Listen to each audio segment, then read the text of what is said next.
Recording by Stuart Bell. The Mystery of the Yellow Room by Gaston Leroux. Chapter 12. Frederic Larsan's Cane. It was not till 6 o'clock that I left the chateau, taking with me the article hastily written by my friend in the little sitting-room which Monsieur Robert Darzac had placed at our disposal. The reporter was to sleep at the chateau, taking advantage of the, to me, inexplicable hospitality offered him by Monsieur Robert Darzac, to whom Monsieur Stangerson, in that sad time, left the care of all his domestic affairs. Nevertheless, he insisted on accompanying me to the station at Epinay. In crossing the park, he said to me, "Frederic is really very clever, and has not belied his reputation. Do you know how he came to find Daddy Jacques' boots? Near the spot where we noticed the traces of the neat boots and the disappearance of the rough ones, there was a square hole, freshly made in the moist ground, where a stone had evidently been removed. Larsan searched for that stone without finding it, and at once imagined that it had been used by the murderer with which to sink the boots in the lake. Fred's calculation was an excellent one, as the success of his search proves. That escaped me, but my mind was turned in another direction by the large number of false indications of his track which the murderer left, and by the measure of the black footmarks corresponding with that of Daddy Jacques' boots, which I had established, without his suspecting it, on the floor of the Yellow Room.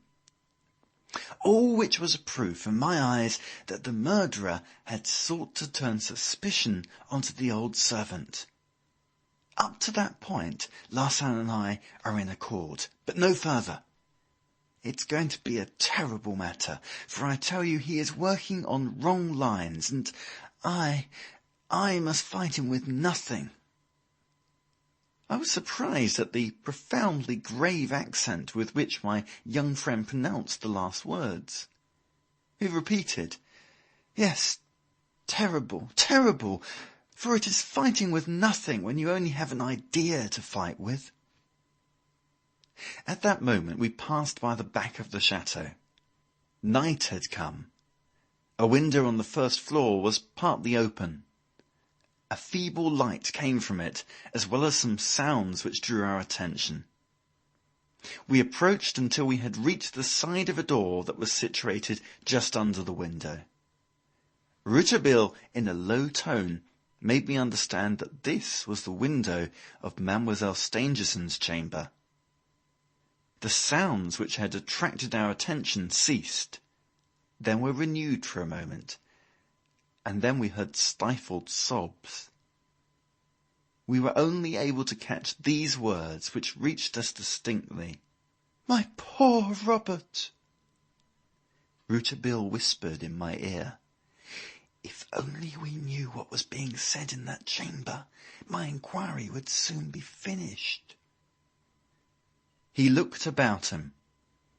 The darkness of the evening enveloped us.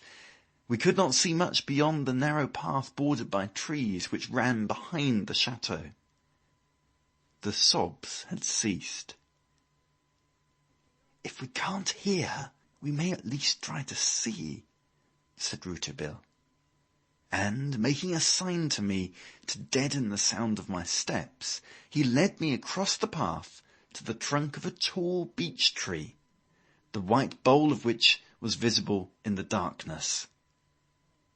This tree grew exactly in front of the window in which we were so much interested, its lower branches being on a level with the first floor of the chateau. From the height of those branches one might certainly see what was passing in Mademoiselle Stangerson's chamber. Evidently that was what Rouletabille thought, for, enjoining me to remain hidden, he clasped the trunk with his vigorous arms and climbed up.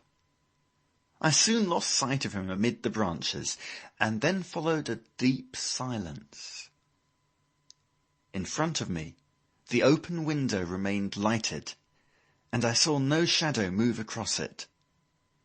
I listened, and presently, from above me, these words reached my ears. After you. After you, pray. Somebody was overhead, speaking, exchanging courtesies. What was my astonishment to see on the slippery column of the tree 2 human forms appear and quietly slip down to the ground. Rouletabille had mounted alone, and had returned with another. "Good evening, Monsieur Sinclair." It was Frederic Larsan. The detective had already occupied the post of observation when my young friend had thought to reach it alone. Neither noticed my astonishment. I explained that to myself by the fact that they must have been witnesses of some tender and despairing scene between Mademoiselle Stangerson lying in her bed and Monsieur Darzac on his knees by her pillow. I guessed that each had drawn different conclusions from what they had seen. It was easy to see that the scene had strongly impressed Rouletabille in favour of Monsieur Robert Darzac, while to Larsan it showed nothing but consummate hypocrisy, acted with finished art by Mademoiselle Stangerson's fiancé. As we reached the park gate, Larsan stopped us. "My cane!" he cried. "I left it near the tree." He left us, saying he would rejoin us presently. "Have you noticed Frederic Larsan's cane?" asked the young reporter as soon as we were alone. "It's quite a new one, which I've never seen him use before. He seems to take great care of it. It never leaves him. One would think he was afraid it might fall into the hands of strangers. I never saw it before today. Where did he find it? It isn't natural that a man who'd never before used a walking stick should, the day after the Glandier crime, never move a step without one. On the day of our arrival at the chateau, as soon as he saw us, he put his watch into his pocket and picked up his cane from the ground, a proceeding to which I was perhaps wrong not to attach some importance." We were now out of the park. Rouletabille had dropped into silence. His thoughts were certainly still occupied with Frederic Larsan's new cane. I had proof of that when, as we came near to Epinay, he said, "Frederic Larsan arrived at the Glandier before me. He began his inquiry before me. He has had time to find out things about which I know nothing. Where did he find that cane?" Then he added, "It's probable that his suspicion, more than that, his reasoning, has led him to lay his hand on something tangible. Has this cane anything to do with it? Where the deuce could he have found it?" As I had to wait 20 minutes for the train at Epinay, we entered a wine shop. Almost immediately the door opened, and Frederic Larsan made his appearance, brandishing his famous cane. "I found it," he said laughingly. The 3 of us seated ourselves at a table.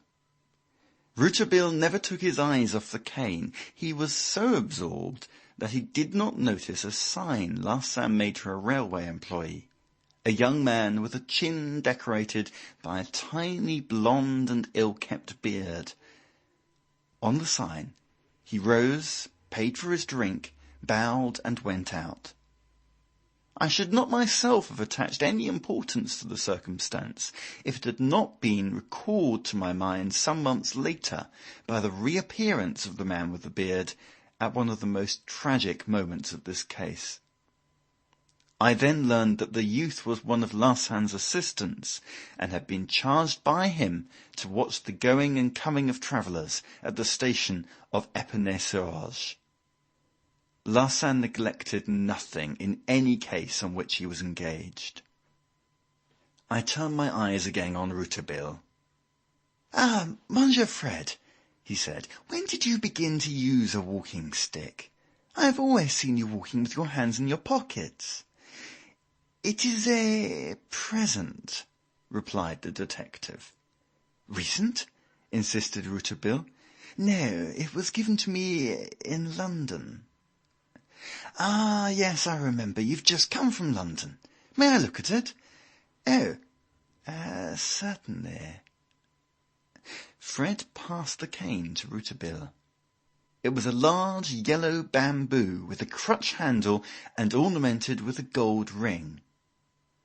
Rouletabille, after examining it minutely, returned it to Larsan with a bantering expression on his face, saying, "You were given a French cane in London?"